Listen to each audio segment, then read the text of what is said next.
What we thought we'd do is that we would go through the interview day step by step and everything that kind of happened thereafter. Yeah. We've gone to issues. Am I holding the flag? Woo!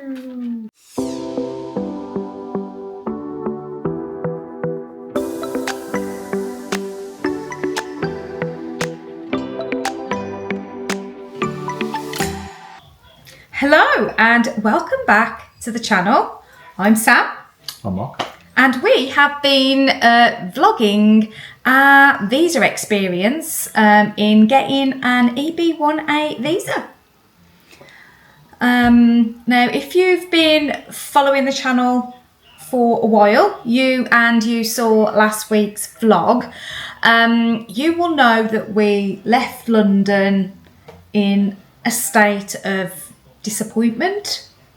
It's probably a nice word to use. Dejection. Yeah.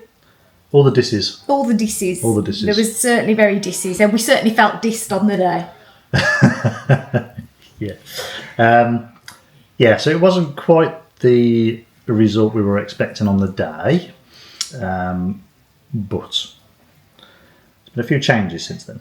Yes, but what we thought we'd do is that we would, as we did when we did our medical vlog, we would go through the interview day step by step, just to help anybody else that's got an interview coming up, especially for this visa type, to understand how the day kind of plays out and everything that kind of happened thereafter. Yeah. I guess if we sort of start out with the hotel that we chose. Okay.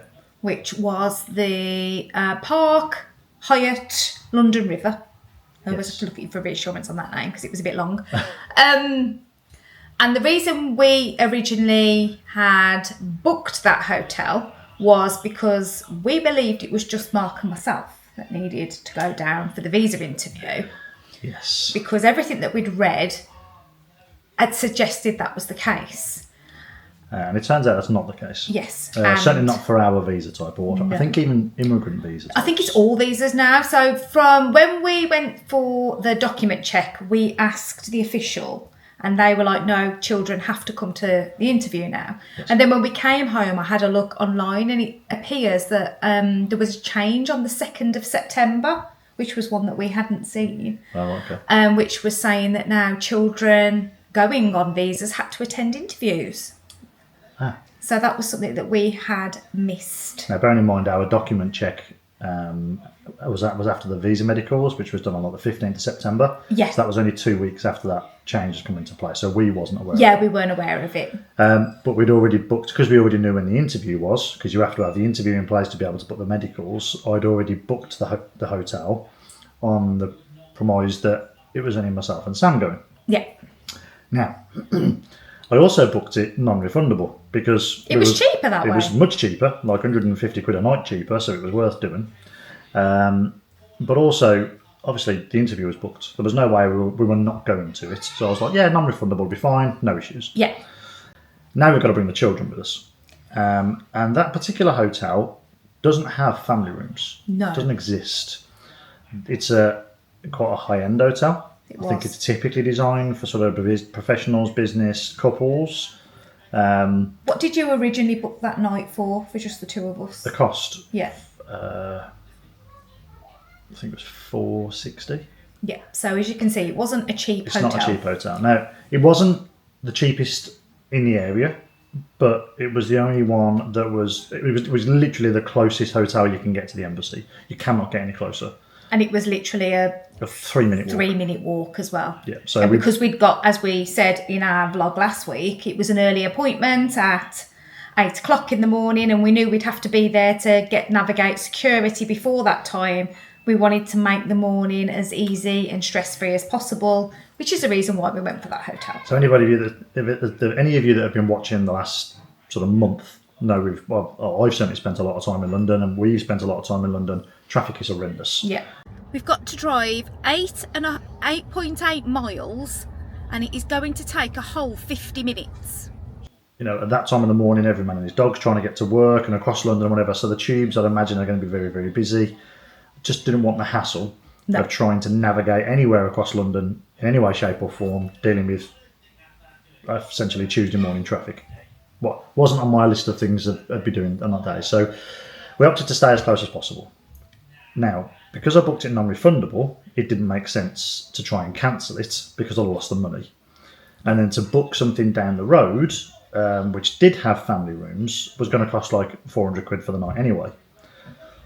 So I spoke to the Park Hyatt, I called them and said, this is the scenario, this is what's happened. And they were, I want to say, very helpful. They charged us for it. But what they basically allowed us to do is we had to upgrade to a suite, which if you watch last week's video, you'll see it was very, very nice. Yeah. And then they put a single bed in the sort of lounge area. Yeah. And then because the bed was a Super King, Finn essentially slept in the bed with us. Yeah. Because it was a little bit smaller. And Jacob slept on the single boil bed, which is quite literally just outside the bedroom door. But we had to pay another £500 on top to get that room. So that one night cost us £960, not including breakfast. No, it didn't come with anything. Didn't include anything out of the minibar. That was all chargeable. Yeah. The only stuff included was the water in the fridge. Yeah, there was coffee. Coffee and tea. And they very kindly put some little cakes out and wrote a nice letter. So, but it was a very, very nice hotel. And if you saw the end result of last week's vlog, it was a lot of money for a very disappointing outcome. Yeah. So we stayed there through convenience more than anything else. Yes. So now, there are other places to stay. If you're going to go down and do an interview, make sure you research and check your prices. There is just probably 10 or 15 minutes walk the opposite direction. Yeah. There is Battersea Power Station, and there is a number of hotels there that they have got cheaper rooms, they have got family rooms. So for anybody looking to go to the embassy with a family, that would be the direction I'd look at. There is some other hotels sort of a little bit further away, sort of 2 or 3 roads away. Other people have stayed in those in the past. We couldn't judge on them because I didn't even go and look at them. No. But I know there's other ones and they are a little bit cheaper. For us, it was about convenience. Yeah. So that's what we went for. Yeah. So we fast forward then to Tuesday morning. We didn't book breakfast anyway. No. Mainly because we were getting up at the crack of dawn and we were leaving that hotel at no later than sort of 7:30. Yeah. 3-minute walk around the corner. You only need to be at your interview. It suggests 15 minutes before because we had a pre-booked time. So the difference at the embassy for different types of visas, you have IV, which is immigrant visas, and you have non-IV, which are non-immigrant visas. If you're on a non-immigrant visa, E1, E2, H1B, when you first get to the embassy, there's a queue forming outside. For non-immigrant visas, you have to get in that queue. Yeah. And then you kind of have to make your way to the front. Eventually, somebody will call you. They'll ask you what visa type you're there for, and they'll let you through security, and you get upstairs. But what I would say is that queue was quite big. That queue had already had maybe 30 or 40 people in it. Yeah. And that was when we got round there at 7:30. Yeah. So obviously, you need to account for that queue if you're on that visa type. Yes. Stand in that queue, basically. Yeah. Now, I don't believe you get interview times for I'm not non-immigrant 100% visas. sure. I don't think so. I don't actually know. Or if there's anybody that's done a different visa type That knows. and has been through this, please comment in the comments below to help anybody that is watching this that's done these other types of visas to say whether that was the case or not. So because ours is an immigrant visa, ultimately it comes with a green card. But we had a preset time to go to the embassy for. Which was 8. Which was 8 o'clock. Now, nobody tells you this, and there was no information on any government website or any website anywhere that tells you this. We only know this because we were on that Visa the Journey Visa website. Journey forum, and I've read every post about every possible thing you can think of. I'm going to back like 3 pages worth. If you've got an immigrant visa appointment, you don't stand in the queue. No, you walk to the little lectern right at the front of the queue where the officers are standing. Yes. And you tell them that you're there for an immigrant visa interview. Yeah. And you've got a time slot, and then you kind of have to get to bypass that queue, basically. So what they will ask you for there is your DS260 confirmation and your interview confirmation page. And they basically then, on a post-it notes right on there, sign it, and then they instruct you to basically bypass everybody that's standing in the queue, go straight to the front door where the security officer is on the other side, Yeah. show them the post-it note, and then they'll let you in. Yeah. So you can get straight upstairs, because you kind of go to the same floor in the same direction, but you go to a different area. Yeah. As an immigrant visa. So yeah, we was let in straight away, straight through security, no issues. And then you just make your way into the reception area of the embassy. Yeah. So when you get into reception, you'll end up joining the queue with everybody. We was only in there for like 3-4 minutes. Yeah, there wasn't a major. massive queue there, maybe 10 people max, but some of them were families together. Yeah. So you get called to the front desk, they have a look at what you're doing, they say, right, you've got an immigrant visa, they give you like a printed sticker that's got a number on it. Our number was I-900. Yeah, it's a little bit like pull a ticket from the deli counter. Yeah, if you know I what mean. liken the whole process to being like a really posh post office. Yeah, kind of. You get called, you get a number or you get a counter, and you get called to the front, and then you get called up to a booth. So you get given a ticket, you get instructed to go to the right-hand side, you get in the elevators, go up to the first floor, and then for IV visas, immigrant visas, you go left out the elevators all the way to the windows, stay along the windows and go around the outside of the barrier. Yeah. And then you end up going up to windows 19 to 24 or 20 Something to 24, like that, yeah. something like that. And you end up basically, you stand there, and then for us, we got called to the first window, which is window 19, I think it was, or 20. And there they just took... They kind of check you in almost for your appointment. Yeah. You kind of arrive, there was a woman stood on the other side of the window, and she just checks you in. She just asks for your passports, other bits and pieces of documentation, the plastic folder that we were given at the document pre-check. Yeah. She has a copy of that off, or she has that off us at the time. Yeah. She then goes off and says, I'm just going to go and find your Case file. Comes back with it all, and she says, right, take a seat, and then somebody will call you up shortly. We were sat for maybe 20 minutes. Wasn't long, but to be fair, we were early. So when you looked at the time, we actually got called up. About 5 It was minutes literally after, 5 past 8, so it was only just after our actual because we were in appointment there time. already. So we got called up about 5 past 8, and you quite literally go to a window with a human on the other side with a couple of screens and all of our documentation spread out on the desk in front of him. Yeah. And then all 4 of us stand in the booth. So the first thing he did was ask me to confirm my name. He'd already got all the paperwork in front of him. And then he took my fingerprints again, biometrics, even though we'd already done them last time. But he took mine again. Then he asked me to do mine for the children, because both kids are under 14. Yeah. So I had to do my biometrics again for both kids. And then he asked you to do yours as well. Now, I did notice, and it was there when we did the document check as well, so it may be that there's a little sign above the fingerprint scanner which does say that by putting your fingerprints on there, you're kind of confirming that basically everything that you say is the truth, the whole truth, and nothing but the truth, pretty much. We also had to stand and do a declaration. We did. And we had to put our hands up and agree that everything we're saying is true, and everything that's in the pack is true. And correct and about me. Yeah. So that's what we started with. So then he asked me a few questions. They were kind of related to... They were related to the case. The first question he asked me was, what is your extraordinary ability? Which I went into detail. Kind of went into detail of. You kind of... everything I've ever read is you ask questions and you have to give very direct and concise answers. That's basically how I've been told you sort of have to respond. Yeah. So that's exactly what I did. Asked about that. I've asked about what my work entails, what my background was like, instead of what industries I've worked in. As to where you'd worked. Where I'd worked in the past, sort of currently, where I was working currently. Is that your own business? Where did you work previously? Virtually, wasn't it really? That was pretty much all he asked. Yeah, there's kind of few variations around those questions. Sort of, well, where did you work previously? Okay, and then I asked another question about that, but nothing strenuous. No, nothing really. No, kind of what we were expecting. Yeah, and then he asked the questions. And every time you answered the question, he was kind of typing it into his computer screen, wasn't he? Yes. So as you were answering, there wasn't like was it like a back and forth conversation, if that makes There sense? was no dialogue. It was It was a question, answer. Question, answer. Typed in notes. That was it. Didn't say Yeah. anything. I think he asked us about marriages and divorces. Oh, yeah, he asked us about marriages and things like that. And that was it. That was all he asked. Yeah.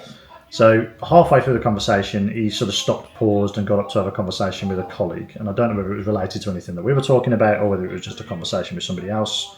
Everyone was just kind of just coming in and starting to come in because it was obviously the first appointment of the day. So it might have just been a conversation between them. But anyway, he got up, had a conversation, 30 seconds later came back, carried on talking. Then we got to the end of the questioning and he kind of sat there for a minute, still tapping away, and then he reached into a drawer that was sat to the left-hand side of him and pulled out a green piece of paper. He started making some notes on the green piece of paper. You couldn't see what it said. No. Because you had to kind of almost look over the top of the counter to get down to where it was. Yeah. So he looked at us both and said, right, unfortunately I've got to refuse you today and put you on something called administrative processing. Obviously, we were both at the time going, oh, sorry, what? Yeah. This wasn't supposed to be a negotiation at this point. This was supposed to just be, yes, you're still a legend. Yes, your passport photo looks like you. Happy days. So we were a little bit in shock at this point. We were very confused because everything I've read, everybody I've spoken to, the percentage of people that get refused on an EB1 visa at interview stage is negative numbers. So it's, it doesn't happen. I'm going to come on to in a minute as to why we think has happened and everything else, but it doesn't happen. So we was incredibly confused. Very rare. It's incredibly rare. Yeah. And typically the only reason it happens is if there's something not correct. It could be that a piece of documentation isn't correct, that they want to get a copy of or they want to see some more evidence of. For things like EB2 visas, sometimes it can be like they haven't got an up-to-date copy of a CD on file and things like that. So there is reasons, but for an EB1, it's very, very rare that anything's missing. And because we've already done the document pre-qualification, technically they've already got all the documents they were expecting. So we were both incredibly confused at this point. So much so that I kind of lost the ability to ask questions because I didn't really, I had no idea what was going on. He kind of pushed, and he also said at that point in time, I'm going to have to give you back your passports. And your documentation. And he gave us everything through like a post office window, if you know what I mean, through a little slot. Yeah. And he gave us the piece of green paper. So Mark's looking at this piece of paper. He passes me the passports to put away. And whilst I'm doing that, he kind of just finishes up by saying, if once the administrative processing is done, if your visa is approved, we will need your passports and you will receive an email with instructions on how to send the passports in. And we won't need you to come back for an interview. And we won't need you to come back. He turned around and made it very clear that we won't need you to come back for any more interviews. You won't have to come back to the embassy. But at some point, we will potentially mail you. We'll email you. Yeah. Ultimately with the outcome. It wasn't now, it's not. It's basically, we'll email you if we want. When we will email you to let you know what other information we need. Yeah. And then if there's nothing else, it'll just be where to mail your passports back to. And that was it. So whilst we were putting the documentation back in the envelope, in the folder that we had, Sam was putting the passports away. We looked up. And he was gone. And he'd gone. Wasn't really any... We had no means of being able to call him back. We were kind of like, okay, now what? Do we just leave? Like, do we have to go anywhere? Do we have to do anything? Do we have to speak to someone? And we just left. So we just left. So we kind of just turned around and went, oh, that wasn't what we was expecting. We turned around and left the embassy a little bit, all the disappointed, disillusioned, disjointed, whatever, just pick one. We walked out, deflated. That's not a diss, that's a D, but we'll tell that as well. Deflated. So we kind of walked back to the hotel, and whilst we were walking back, we was like, did I say something wrong? I wasn't really the only one that spoke. Yeah. Was there something they weren't happy with? And if you watch the vlog from last week, and if you don't want to watch the whole thing of us in London and you just want to get to the visa bit, you can use the chapters to skip through and see. But we do a very heartfelt kind of chat to everybody on the way back, kind of going through what happened and how we felt at that moment in time. Yep. And it was confusing. More than anything else, it was just confusing. And there was no explanation. There was the hardest part was there was no explanation. No. There was nothing to suggest that there was anything wrong. There was no. I mentioned the fact we got a green slip. That kind of carries some weight. Or maybe carries some weight based on what we've researched and what we've done since. Yeah. So we'll tell you what we have found, what we believe to be the reason, or what that green slip means. We wasn't sure what was going on.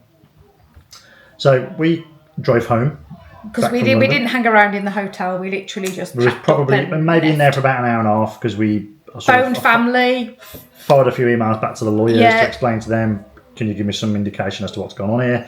And then we left and drove home. Yeah. We just carried on talking about it in the car home. And then when we got back, we sort of thought, we need to research. We need to try and understand what's gone on, what happens and what this means. Now, before I fast forward to Wednesday, I've put a bit of a precursor to this so you understand where I'm about to go with it. In a year, so a 12-month period, immigrant visas only have a certain allocation of a total number of visas they can allocate, and they're classified as visa numbers. They've only got so many visa numbers they can allocate 2 visas in a use year.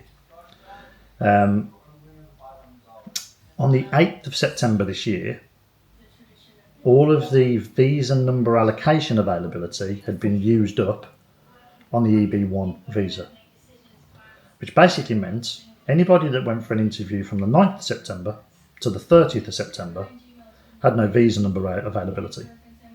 And we have mentioned that before in one of our blogs. We have mentioned that before. And to be fair, a very good friend of mine who is in Florida already, he messaged me on WhatsApp probably 2 weeks before the interview and said something along those lines. I just forgot about it, to be honest. So we was looking into that going, maybe that's the reason. Maybe the reason is because they can't issue one today because there's no visas. But we just hadn't expected that to be... a refusal. We didn't expect them to give you an out-and-out refusal at that point in time. We expected them, if that was the case, to turn around and go, yeah, your case has been approved, but we can't issue you any visas, so we'll take your passports, we'll hang on to them, and then as soon as some are available, we'll send it. That's what we expected to happen. If that was the case. And again, you can't find anything anywhere to confirm that that's the case or not. So to put an addition to that, technically the embassy won't even schedule visa interviews if there's no visas available, or if they know they're coming to the end of their visa number availability, they tend to not schedule interviews for that very reason, because they can't leave a case that's at interview stage open at the end of a business day or a working day. If they can't issue a visa, they either have to approve it or they have to refuse it under administrative processing. But legally, they're not allowed to tell you what they've refused you for, which is bonkers. But that's how it works. They've got a system they work to. They've got a manual. A manual they work to. Yeah. This is only the stuff we've researched and looked at online. So this isn't legal advice. This isn't no. This gospel. This is just kind of basically what we've read. Putting all the pieces together, it all makes sense. So also, any of you that have been here for a while will have known that I work in engineering, predominantly sort of manufacturing operations. So I don't really do anything in terms of like design or anything in the sort of back street type stuff. They've got something called the TAL list. Yes. Which are basically jobs and industries and things that if you have worked in those areas, sometimes depending on the extent of your work in them, you can need to be referred for some additional security checks. Yeah, they call it security or authorization. SAO is what it's called. That's the acronym they use. So I figured maybe it's that. Maybe they've seen that I've worked in, some sort of industry that they're not happy with. Or not necessarily not happy with, but they need to feel like they're doing more work in. Yeah. We need to check that. So we kind of looked at that, read up on that as well, and I was kind of like, you know what? I'd rather, and if I'm honest, I'd rather they do that sort of work and double check and triple check that we're the sort of people they want, and I've not done anything stupid, which I haven't, point that out. That I'm absolutely fine. We sort of said, look, I credit check people as a company to make sure they can pay us. I would like to think that the government, the US government is checking the people and vetting the people that are coming in. So we were all... And especially the ones that they're giving a green card to. Exactly. So we were sort of reserved in the fact that maybe that's what the case was. Yeah. Which is fine. You know, we want them to do all the due diligence they're supposed to do. But I then, again, through all the research and through all the looking and through all the reading, then got to the point where we couldn't understand, why would they give you a green slip?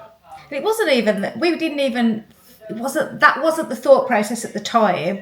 I think we just kind of said to one another, I wonder if there's any relevance to the colour of the paper.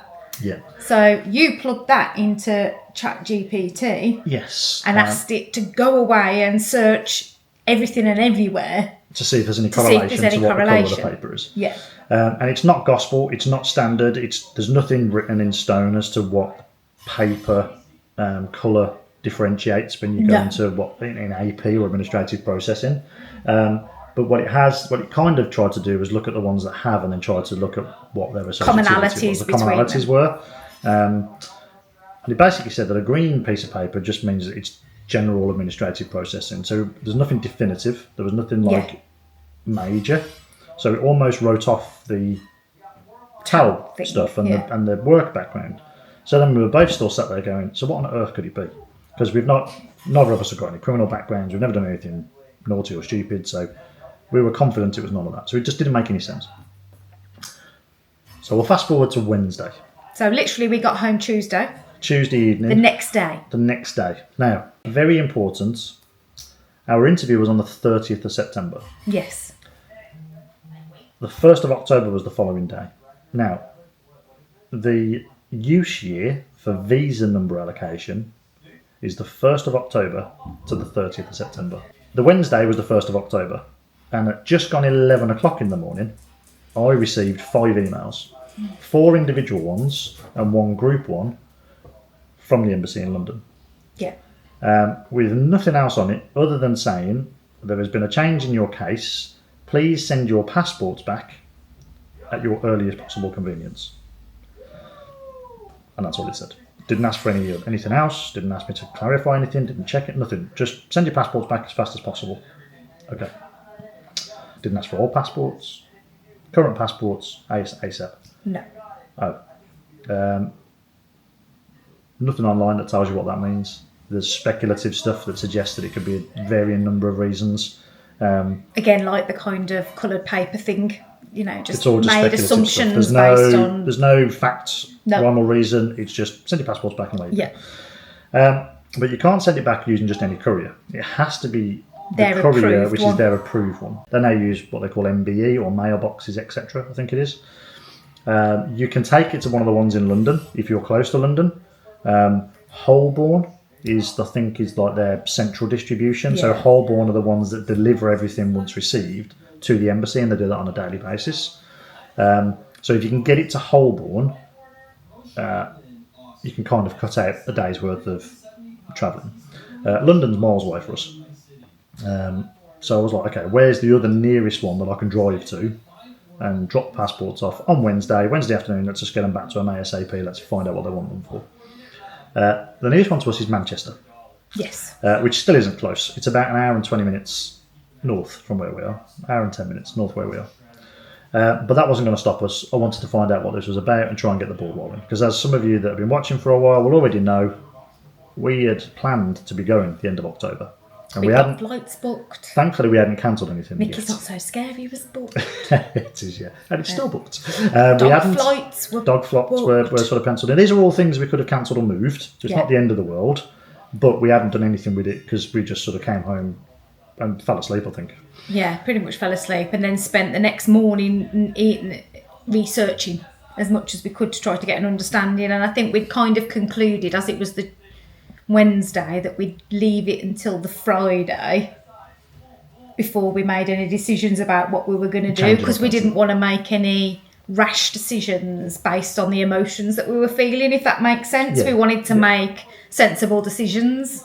So we left everything in place anyway. So I then jumped in the car, printed everything out. You basically get access to something called an AIS portal, which was the portal that I used to actually book the interview in the first place. On that portal, everyone has to register for it, whether you're an immigrant visa or non-immigrant visa. And it's where you select to have your passport sent back to once they've eventually put visas in them, and they issue them back to you. So there was a link that I was sent that you basically go onto there, and it allowed you to print like pre-printed barcodes that could be used when you got to MBE for them to sort of scan, and then it would log the fact that you've sent the documentation back, so that you sort of basically just get the system up to date. So I printed out the 6 pages or whatever it was off there, took our passports, drove to Manchester, centre of Manchester. It wasn't like it was on the outskirts, smack bang in the middle of it. Went to this MBE place, dropped off the passports, took 10 minutes, if that, cost me 11 quid to send them, and then left. At this point, we've still got absolutely no idea what they want the passports for. Not a clue. They'd gone in, they were sent, they were shipped. The woman that was behind the counter was very helpful. She said they will be picked up at 4:30 on the Wednesday. They're shipped on a next day delivery, so they will be in London the following day. Which is where they went to Holborn. And that's when they went to Holborn. And then she said, typically, depending on what time they get to Holborn and what time they decided to do their run for the day, they will either get delivered to the embassy on the same day, or it'll be the following day when they get there. So there was no means of being able to track them once they got to Holborn, and they got there at about 11 o'clock on the Thursday morning. Yeah, the next day. And then anybody who knows anything about visas, you've also got another portal called CEAC, which is the state government one, where you can track your application, your case application. So I was able to log on to there on Friday, and it showed that the date of the application had updated, so that something had happened on the case on the 3rd of October, but it still showed as refused with administrative processing. Yeah. And that was all it said. So that was Friday afternoon, and then we heard nothing over the weekend. So we just sat and pondered. Still no clue as to what they want the passports for. No clearer if we're going or not going, so just tried to have a normal weekend. Yeah. Besides the fact that I ended up with a cold and felt terrible and spent the weekend in bed. Pretty much, yeah. Yeah. So I blame it on stress-induced trauma, to be honest. 100%. So we did go and do a lot of digging, and we went back to the lawyers as well. Our lawyers have been fantastic through this entire process, and kind of asked them what on earth they could possibly want the passports for at this stage. And they basically came back and said the only reason they would ask you for your passports is to issue visas. It doesn't make any sense for them to ask for passports otherwise. If they were going to come back at some point and ask for more documentation, ask more questions about your line of work, whatever, that would happen before they ask for your passports. Yeah. Which makes sense. So, but we still knew nothing. No, and the other thing as well is, I think because of what had happened on the Tuesday, we were in this kind of scared to get our hopes up sort of situation. Yeah, we just carried on as normal. So yeah, we didn't want to contemplate one way or the other at that point in time. Yeah. And as most of you have pointed out during the last video we did last week, it wasn't an out-and-out no. There was still an opportunity for something to happen, even if it had been another 3 months whilst they were doing any background work. It was never a no, it was just an inconvenience. So then on Wednesday, what day? Friday? Wednesday. We kept checking all week, basically. Oh, was it Wednesday? It was Wednesday. Yeah, so I've been checking constantly. 10 times a day, just every hour, just update, see if anything's changed, Yeah. Monday, nothing. Tuesday, nothing. Yeah. Wednesday, however, around about 9:30, 10 o'clock, I think it was. Yeah. I think I updated the CEAC page and it switched to ready. So it had moved away from refused. The date had updated to the 8th of October. And then the status on there now had changed to ready. Okay, what does that mean? Okay, so yeah, we're like, ready for what? Ready to say no? Yeah. Ready to say yes? Ready to maybe? Ready to say... Ready to go, right now, we want this from you. This is how long it's going to be. We've put your passports in the shredder. Who knows? Yeah, never allowed to go to America again. No, so it went to ready. Now, again, I've researched this, and it turns out that CEAC portal has only got very limited things it can say. And I think it's just because there's not many box options that they can put it through.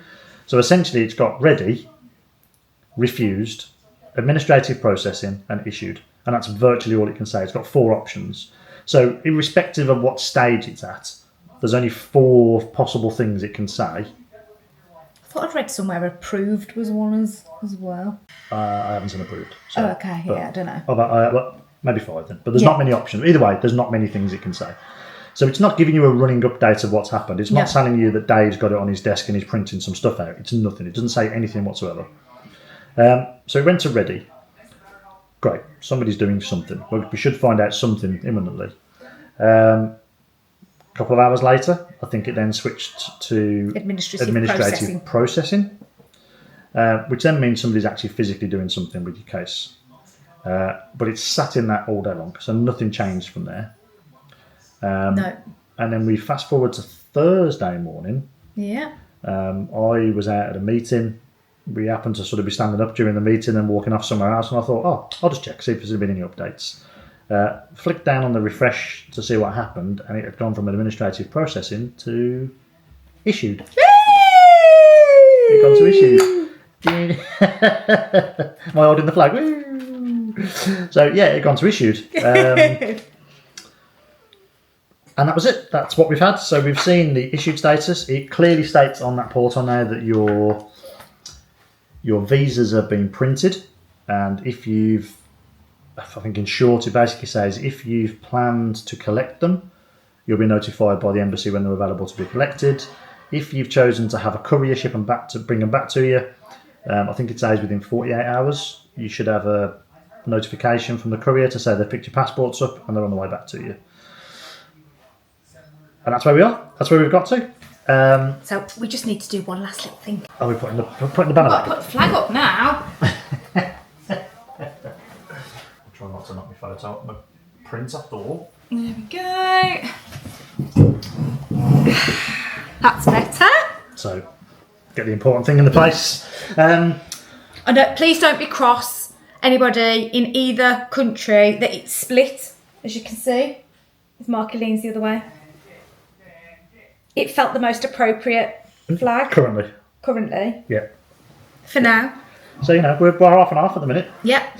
So, so we should know, it's already late on Friday, so we're not going to know anything today, but we should receive something on Monday to say that the passports have been collected by the courier and coming back. And that's it. So, on the basis of the fact that we've had issued, we've now gone and moved ahead a little bit on some of the other stuff that we've planned for. Yes. So we've started. We've got the suitcases out the loft, getting ready to sort of start packing those. As you already know, flights are already booked. We've already got the dog flights booked. I've already got more return flight to come back and get them. Well, you say about the dog flight, there was one thing that we had to do, because originally when we booked the dog flight, it was booked on the basis that we'd let them know that day whether on interview day. Yeah, on interview day. So Mark did send them an email just to say that we were in this sort of temporary situation, and as they'd agreed that, against their own normal protocols, they would issue a refund. We were sent the refund form, weren't we? Yeah, because they'd agreed to do a refund for us as long as we let them know on the 30th. And then once we kind of got the approval, the issued notification on CEAC, we contacted them again to say, okay, this has changed, it's sped up, and it appears that we're now going still. Can we not cancel the flight? And so we've been rebooked on it. Mm-hmm. So the seat has been saved, so that's all good, and I've been receiving some emails from them today with various bits and pieces, but we'll cover that in a later vlog. Yeah. Because I'll be able to go through what we've had to do and all those sorts of things. We've provisionally booked the removals. We have. So they are coming sort of a few days before we actually travel. Doesn't mean the furniture's going to turn up any quicker. They won't even ship it until we've got a fixed address the other side. So it's probably going to be a good 9 to 12 weeks before we see the stuff coming from here. But we know that already. And we've confirmed with our estate agent here that all systems go, and we've asked him politely to give the system or the chain a kick so we can get it all moving and get it all finalised. So hopefully we can have our house here sealed and delivered before we go. Yeah. That is the plan. We have been in contact with Jess, our realtor in the US, in Florida, and she is kind of like on the case now with us to try to identify a rental home. So we're going to set up a Zoom call with her at some point next week to just chat through the detail on that a little bit more. We have today booked using our DVC points the first week of accommodation really because effectively we've already got points available, so it meant that we weren't having any additional outlay for somewhere to stay, if that makes sense. So we've done that, giving us maybe 3 weeks to try to find a rental. From now you mean? Yeah, so there's a chance that we could maybe go straight from Disney World then to our rental rather than doing a villa interim. If we don't find something or aren't able to find something or get something in place before then we're just going to hire a villa for a month or so just to get us by. I've booked car hire for the first month that we're there just to see us through because obviously we've got to go and get SSNs when we first get there. We've Social got to do security numbers. Social security numbers. We've got to do driving licences and so on and so forth. So there's a bit of work to be done in that first month. So to make it nice and easy for us, we're just going to hire a car for the first month. Yeah. And then hopefully get all of those things in place. So when we get to the end of the first month, we can go and get a car and we can just drive that way. So we've done that and we've also bought our DVC Sorcerer passes. We have. Not to start from now, obviously. We've bought them ready because we do need... We are planning on going into the park, Magic Kingdom, on the day of Mickey's Not So Scary. We've got Mickey's Not So Scary anyway. Which is on the 28th. So we always said we were going to sort out annual passes when we're there. But because we won't have a residency when we first get there, or potentially won't have a residency when we first get there, no, we won't be able to get the Florida Residence Pass. But the DVC Sorcerer Annual Pass is exactly the same. Yeah. It's the same cost, same everything. You get all the same perks. So we've done that today. Contacted the DVC member helpline and paid for our Disney annual passes. Yep, so they're done. We're kind of geared up, ready to go. I've also been talking to a guy who's based out there with his family. They own like an insurance broker, so they cover like all aspects of insurance. I've been talking to him for a few months anyway. We've sort of started the ball rolling now to say, right, what do we need to do and when can we do it? So we're looking at things like temporary health insurance in place before we can get our sort of full-blown health insurance. We can't get that without social security numbers, so there's like a temporary version you can get, which he's sent me the details of today, which I'm looking at. He's already looking at things like, he's earmarked that he's going to look at car insurance for us and the best way to do that. He has intimated that there's potentially ways of being able to use our UK sort of insurance. No claims and so on and so forth with certain providers to bring our costs down out there. So we'll let you know how that goes. See if it actually does do anything. What else is he looking at? Renter's insurance. Yeah. So the drive, I didn't tell you this earlier. Okay. The car insurance, the provider that does the car insurance also provides rental insurance. Oh, right, okay. And they can do the two together. Oh, that's good. Hopefully there's a cost benefit to that. I have no idea. Find out. But I don't think renter's insurance is that expensive anyway. No. I don't think it's that bad. So, they're going to look at that for us, and we'll see how that sort of comes out. So, we've got lots of things to do. And we've got a pack. Now, we've already told you in previous videos that we can't pack the house up. Pickford has to do it. That, yeah. Because they have to itemise and document everything that goes into boxes, and when they pack things, they have to pack it in a certain way to make sure it doesn't get broken, or to try and minimise the chance of it getting broken in transit. Otherwise, their insurance has got to pay for it. So they've got to pack the house up. So there's only a very limited amount of things we can do anyway, packing-wise.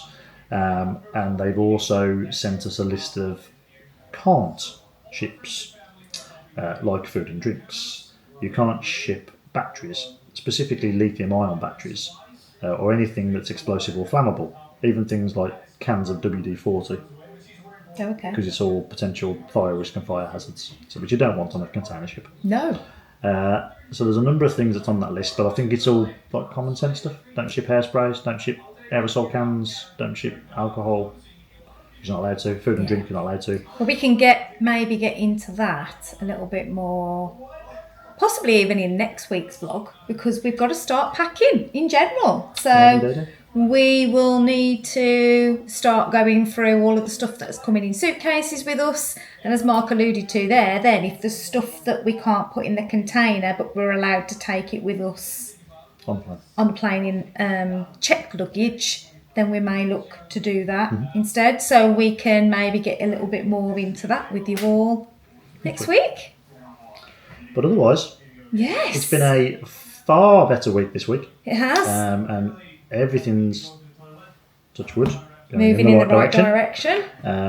So yeah, hopefully we'll get passports back next week. Everything's ready to go. And let's get packed up. But yeah, all we can do more than anything is say a massive thank you to everybody that messaged us, commented on the vlogs, commented on Instagram, the just general outpouring of support and positivity for us last week was unbelievable.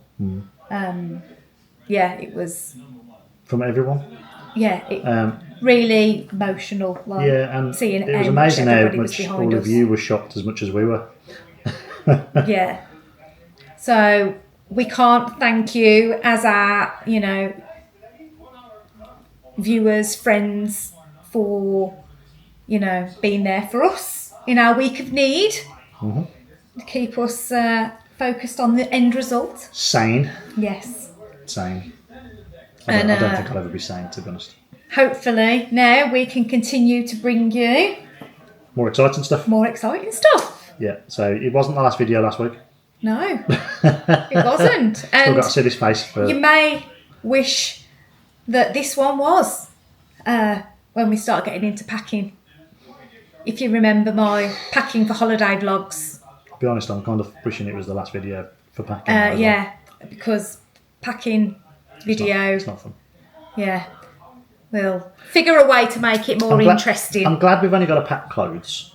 So, yeah, that's where we are this week. So thank you very much for coming along with us on this roller coaster ride from the UK to the USA and very specifically to Florida.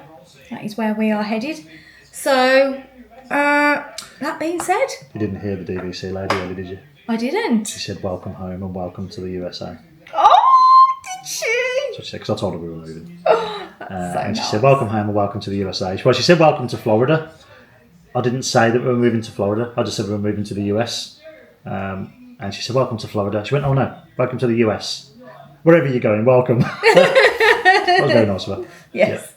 Yeah. Yes. So thanks for watching again. Yeah, and, if you've got any questions about anything, drop them in the comments below and we will do our best to answer them.